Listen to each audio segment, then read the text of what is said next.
بھی آپ شامل حال ہیں۔ میں اب ڈائس کی طرف چلتا ہوں، اور چونکہ مولانا کا حکم تھا کہ میں دانشوران کے تاثرات سننا چاہوں گا، اس لیے میری ہمت پڑی کہ آپ لوگوں کو روبرو کیا گیا یہاں پہ، اور بہت سی اچھی سی باتیں بھی آ چکی ہیں۔ میں سب سے پہلے حضرت مولانا جعفر مسعود حسنی ندوی صاحب سے التماس کرتا ہوں، گزارش کرتا ہوں کہ آپ تشریف لائیں اور اپنے تاثرات پیش کریں۔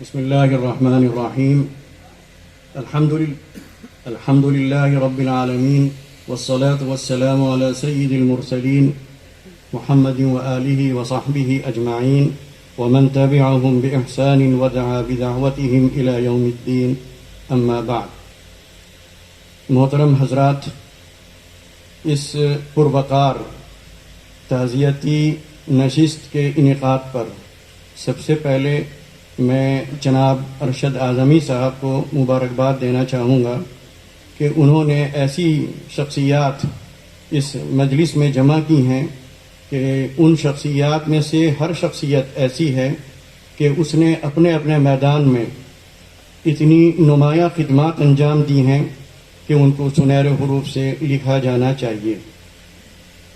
میں وقت کی تنگی کی وجہ سے حضرت مولانا سید محمد رابع حسنی رحمۃ اللہ علیہ کے بارے میں، جنہوں نے 94 سال کی عمر پائی اور جن کی راتیں اور دن ہر پہلو سے ان کو دیکھنے کا موقع ملا، ان کے بارے میں اگر آدمی کہے تو اس کے لیے گھنٹوں چاہیے، لیکن چونکہ وقت تنگ ہے اس لیے میں دو چار باتیں ان کے بارے میں اور دو چار باتیں اس موضوع کے بارے میں جو اس وقت چھڑ گیا ہے اس کے بارے میں بھی کچھ عرض کرنا چاہوں گا۔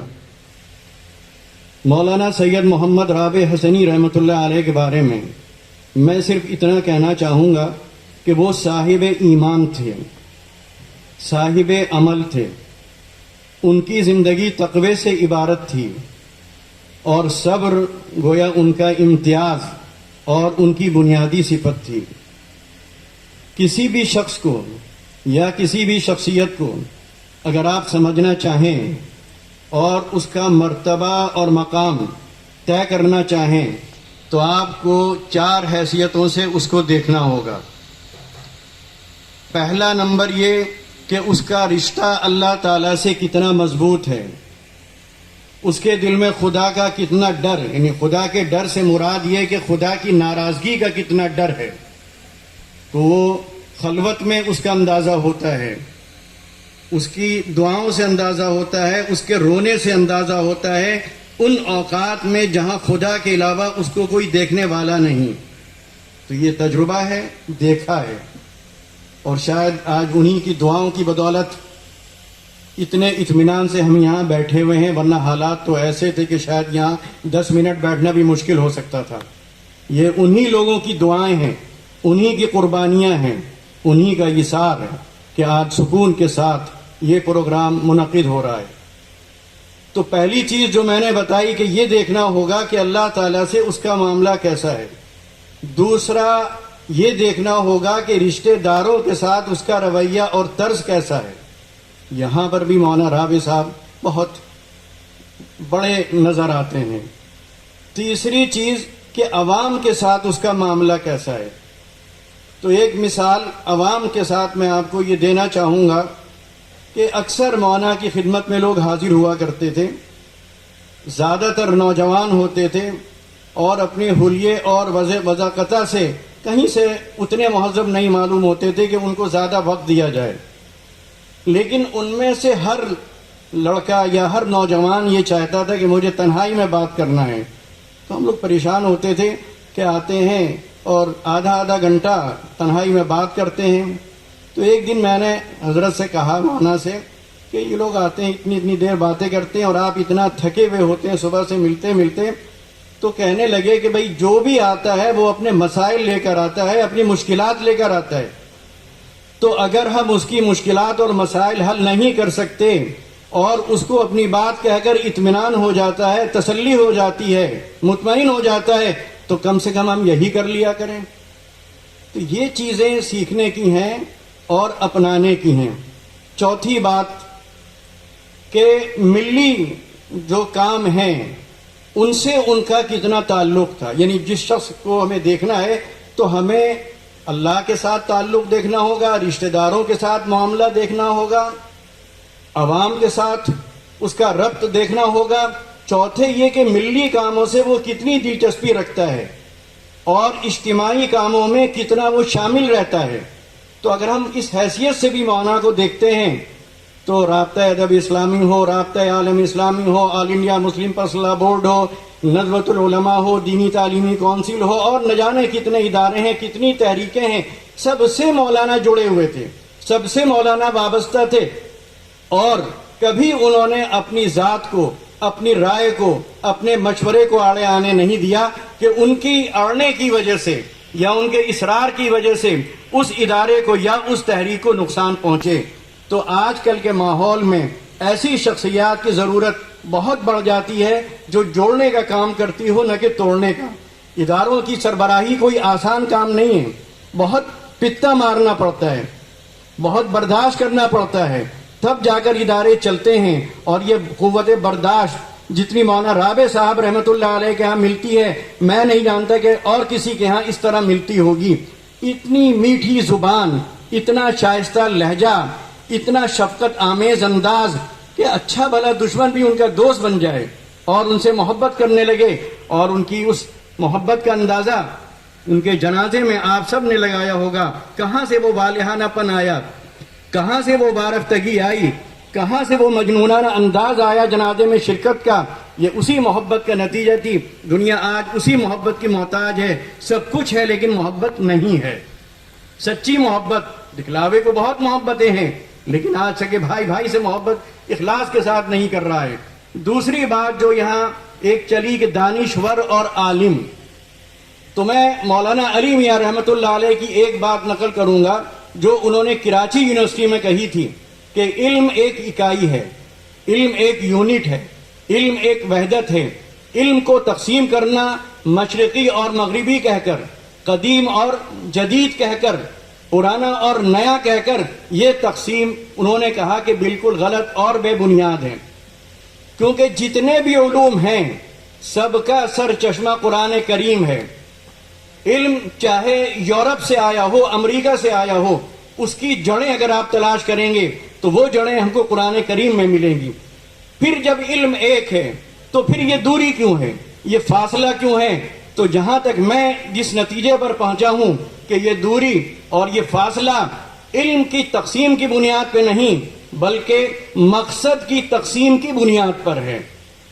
ہمارے مقاصد الگ ہو جاتے ہیں۔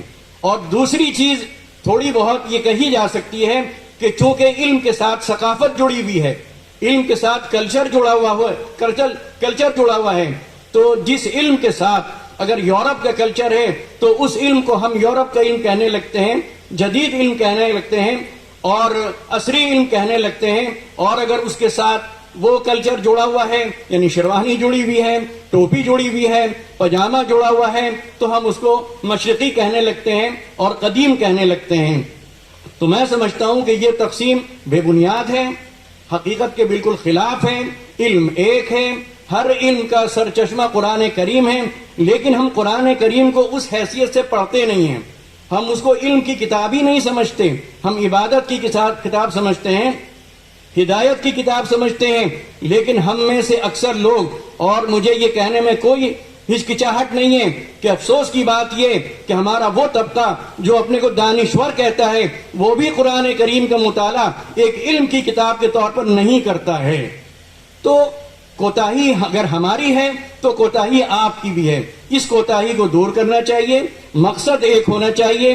وہ مقصد اپنی ذات کو بھی آپ فائدہ پہنچائیے، اپنی قوم کو بھی فائدہ پہنچائیے اور اپنے مذہب کو بھی فائدہ پہنچائیے۔ میں ان چند باتوں پہ اپنی بات ختم کرتا ہوں۔ وآخر دعوانا ان الحمدللہ رب العالمین۔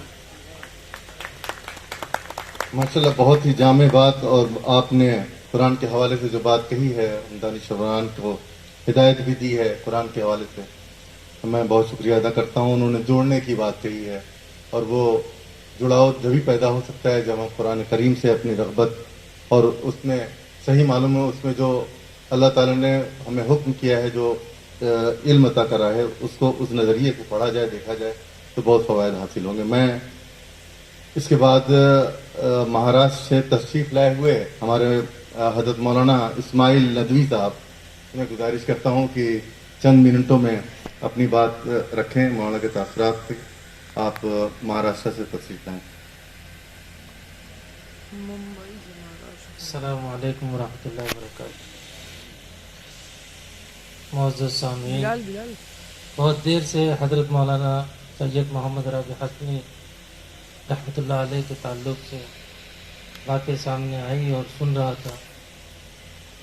میں چونکہ انڈسٹریلسٹ ہوں اور اس وقت دنیاوی اعتبار سے جو بڑے بڑے مینوفیکچرنگ پلانٹس ہوتے ہیں، atomic Bhabha energy, I G L Indraprastha gas limited, central U P government limited, green gas limited اور یورپ اور امریکہ اور برطانیہ، ان تمام کنٹریز کے اندر میں گھومتا ہوں اور ہمارا بیک گراؤنڈ چونکہ انجینئرنگ ڈپارٹمنٹ سے تھا، لیکن ندوۃ العلماء میں آیا اور حضرت مولانا سید محمد رابع حسنی صاحب دامت برکاتہم سے میں امپریس ہوا.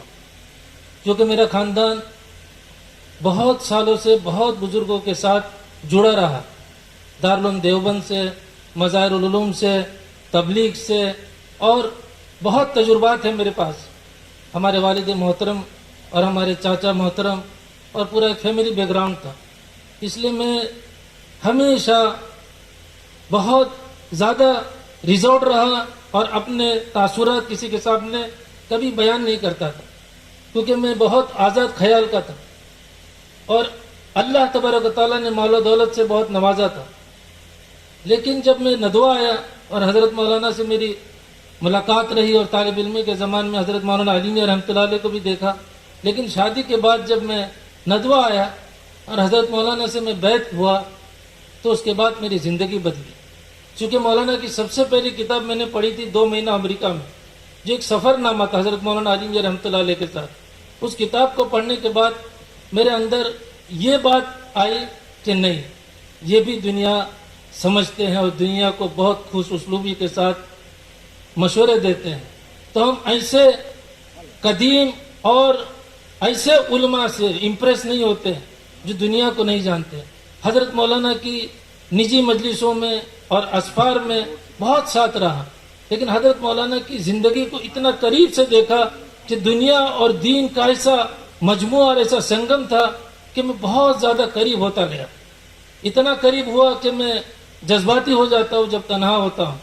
لیکن میں یہ کہتا ہوں کہ دنیا میں واقعی ایسا کوئی مرشد الامت ہو جو دنیا کے تمام دانشوران اور علماء دین کو ایک میسج دینے کے لیے کوئی رول ماڈل ہو سکتا ہے تو اس دور میں، اس صدی میں سید حضرت مولانا محمد رابع حسنی ندوی رحمۃ اللہ علیہ ہو سکتی ہے. کیونکہ ایک پوری صدی کو محیط ہے یہ شخصیت. 94 یعنی مور دین 90 ایئرس ایسی شخصیت کو جنہوں نے حضرت مولانا الیاس صاحب رحمۃ اللہ علیہ کی تڑپ کو دیکھا ہو، مولانا رائے پوری رحمۃ اللہ علیہ کی سسکیوں کو سنا ہو اور حضرت مولانا علی میاں رحمۃ اللہ علیہ کی تربیت میں رہے ہوں. ایسی شخصیت کہ جس کے نجی مجلسوں کو خلوت میں، جلوت میں ایک طالب علم ہونے کی حیثیت سے نہیں کہہ رہا ہوں، اگر میں جاسوس بن کر جاتا تو بھی میں ان کو دیندار پاتا، اللہ کے سامنے روتا ہوا پاتا. کوئی ایک جملہ میں نے زندگی میں ان سے زائد نہیں سنا اپنی زندگی میں. ایسے حضرت مولانا سید محمد رابع حسنی کو سیرت کا بالکل ایک جز کو میں نے عمل کرتے ہوئے دیکھا، زندگی کو اتنا خوبصورت دیکھا ان کے ساتھ کہ میں یاد کرتا ہوں اور ہمیشہ ان کو اپنا رول ماڈل سمجھوں گا. یہ میرے لیے سعادت بھی ہے اور وسیلہ نجات بھی ہے. انہی چند کلمات کے ساتھ اپنی بات کو ختم کرتا ہوں. وآخر دعوانا الحمدللہ رب العالمین. بہت شکریہ مولانا اسماعیل ندوی صاحب، آپ نے اپنے تاثرات